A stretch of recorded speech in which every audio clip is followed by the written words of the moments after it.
কিংবা এই এলাকায়ও এমন অসংখ্য দৃষ্টান্ত মিলবে। কাউকে জিজ্ঞাসা করি, ভাই আপনার বাসা কোথায়? বলে গুলশান ২ নাম্বার। আপনার আসল বাড়ি কোথায়? বলে নোয়াখালী। আবার কাউকে জিজ্ঞাসা করি, ভাই আপনার বাড়ি বাসা কোথায়? বলে উত্তরা। আসল বাড়ি কোথায়? বলে ময়মনসিংহ। বাসার ঠিকানা জানতে চাইলে ঢাকা শহরের একটা ঠিকানা বলে, আসল বাড়ি কোথায় জানতে চাইলে দূরের একটা ঠিকানা বলে। এমন বলে কি বলে না? এই এলাকায় এমন আছে না নাই? প্রচুর আছে। যদি জিজ্ঞাসা করি আপনি এই এলাকায় কতদিন যাবত আছেন, বলবে যে আমার জন্মই তো এখানে। তো আপনি এই এলাকাকে আসল বাড়ি না বলে নোয়াখালীকে আসল বাড়ি বলছেন কেন? উত্তর একটাই, ওটা আমার বাপ দাদার ভিটা বাড়ি। আমার প্রিয় ভাইয়েরা, বাপ দাদার ভিটা বাড়ি সন্তানের আসল বাড়ি। যদি তাই হয় তো আমাদের সকলের আব্বাজান হযরতে আদম আলাইহিস সালাম, আম্মাজান হযরতে হাওয়া আলাইহাস সালাম, আমাদের আব্বা আম্মাকে সৃষ্টি করে আল্লাহ রাব্বুল আলামিন যেই বাড়িটি তাদেরকে দিয়ে দিয়েছিলেন সেই বাড়িটির নাম জান্নাত। তো বাপ দাদার ভিটা বাড়ি যদি সন্তানের আসল বাড়ি হয়, তো আমাদের বাপ দাদার ভিটা বাড়ি যেহেতু জান্নাত, অতএব একজন ইমানদার মুসলমানের আসল বাড়ি কুমিল্লা, নোয়াখালী, সিলেট, চিটাগাং, রংপুর, দিনাজপুর কিংবা কুড়িগ্রাম হতে পারে না। প্রতিটি ইমানদার মুসলমানের আসল বাড়ির নাম কি? জান্নাত। আমরা জান্নাতে ছিলাম এবং জান্নাতে যাব ইনশাআল্লাহ। বলেন ছিলামও জান্নাতে, যাব জান্নাতে। কিভাবে জান্নাতে ছিলাম ওটার ব্যাখ্যা করার সুযোগ তো এখন নেই, আপনাদেরও ধৈর্য নেই, কোনো একজনের জন্য অপেক্ষায় আছেন, তাই না? হ্যাঁ, তো এখানে খুব লম্বা চওড়া সময় পাওয়ার কোনো সুযোগ আমি দেখছি না। এজন্য কিভাবে জান্নাতে ছিলাম সেটার ব্যাখ্যা অন্য সময় করা যাবে। আর আজকের এই মাহফিলে এসেছি কেন? জান্নাতের বাড়ি খোঁজার জন্য, ঠিক কিনা বলেন? আমাদের প্রিয় ভাইয়েরা, এই যে জান্নাত আমাদের আসল বাড়ি, আমরা কি সবাই ওই বাড়িতে যেতে চাই? সবাই যেতে চাই। কারা কারা যেতে চাই? হাত উঠাই। হে আল্লাহ, আপনি আমাদেরকে অতি নিরাপদে আমাদের আসল বাড়ি জান্নাতে পৌঁছিয়ে দেন। আমার প্রিয় ভাই, বাড়ি যেতে হলে বাড়ির পথ চিনতে হয়, তাই না?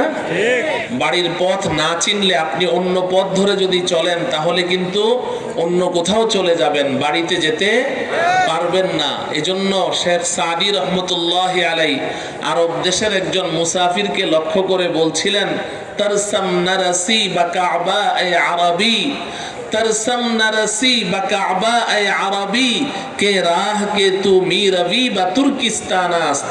এই আরব দেশের মুসাফির, আমার তো বড্ড ভয় হচ্ছে, তুমি যে আরবে পৌঁছতে পারবে না, কারণ তুমি আরবে যাওয়ার জন্য যেই পথ ধরেছ এই পথ তো তুর্কিস্তানের দিকে চলে গেছে।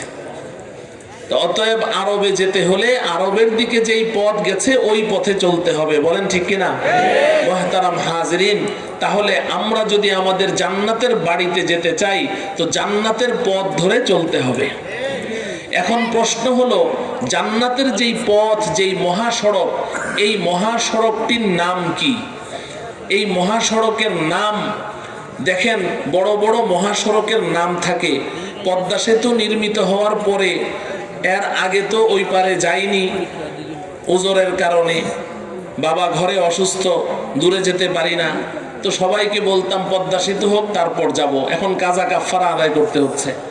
তো এখন এই পদ্মা সেতু নির্মিত হওয়ার পরে যেতাম, তো যাওয়ার পথে একটা দৃশ্য খুব কষ্ট করে হজম করতে হতো। টোল দিতে হয়, জায়গায় জায়গায় টোল দিতে হয়, তাই না?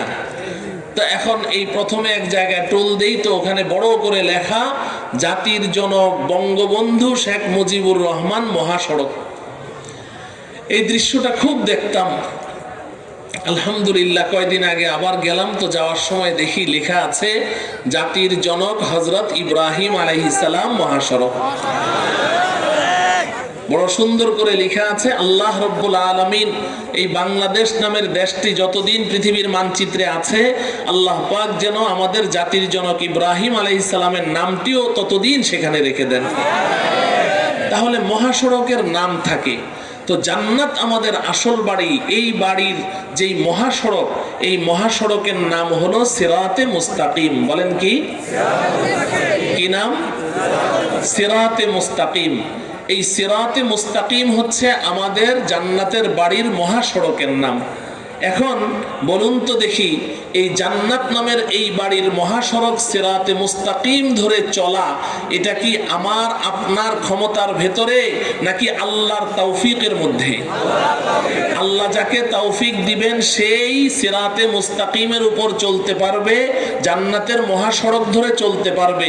যদি আল্লাহ পাক তার তৌফিকের হাত তুলে নেন, তাহলে যত বড় শিক্ষিত হোক, যত বড় ক্ষমতাসীন হোক, যত বড় ধনাঢ্য ব্যক্তি হোক, কিংবা সে যদি একজন বিশ্ব আমিরও হয়ে যায়, নিজেকে বিশ্ব আমির দাবি করছে, পৃথিবীর কিছু নষ্ট মানুষ, ভ্রষ্ট মানুষ তাকে বিশ্ব আমির বলেও দাবি করছে, কিন্তু আল্লাহ যদি তৌফিকের হাত তুলে নেন তো সিরাতে মুস্তাকিম থেকে ছিটকে পড়ে যাবে। সিরাতে মুস্তাকিমের উপরে চলতে হলে আল্লাহর তৌফিক লাগবে। কোন যোগ্যতার বলে কেউ সিরাতে মুস্তাকিম ধরে চলতে পারবে না। এই কারণে মহান রব্বুল আলামিন আমাকে আপনাকে একটি দোয়া শিখিয়ে দিয়েছেন, বান্দা এই দোয়াটি প্রতিদিন আমার কাছে করো, বারবার করো, বারবার করো। ইহদিনাস সিরাতাল মুস্তাকিম।